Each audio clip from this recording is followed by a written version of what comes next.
YCP ప్రభుత్వం ఏపీని అప్పుల ఊబిలోకి నెట్టేసిందన్నారు బీజేపీ ఏపీ అధ్యక్షురాలు దగ్గుబాటి పురంధేశ్వరి. సచివాలయం గనులను తనఖా పెట్టేందుకు ప్రభుత్వం యత్నిస్తోందని ఆరోపించారు. ఆమె నాణ్యత లేని మద్యం తాగి ఎంతో మంది ఆసుపత్రి పాలవుతున్నారన్నారు పురంధేశ్వరి.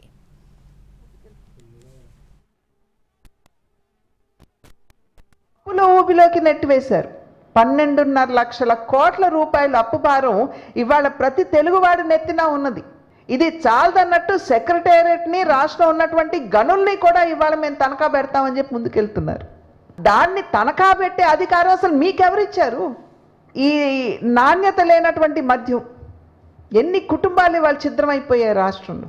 నేను కేజీహెచ్ హాస్పిటల్కి వెళ్తే 1000 పడకల గ్యాస్ట్రోఎంట్రాలజీ డిపార్ట్మెంట్లో 500 ఈ నాణ్యత లేనటువంటి మద్యం తాగి వచ్చినటువంటి వారే 534 మంది. వారిలో 200 మంది ఇవాళ రేపు అన్నట్టుగా ఉన్నారు అక్కడ వారి పరిస్థితి.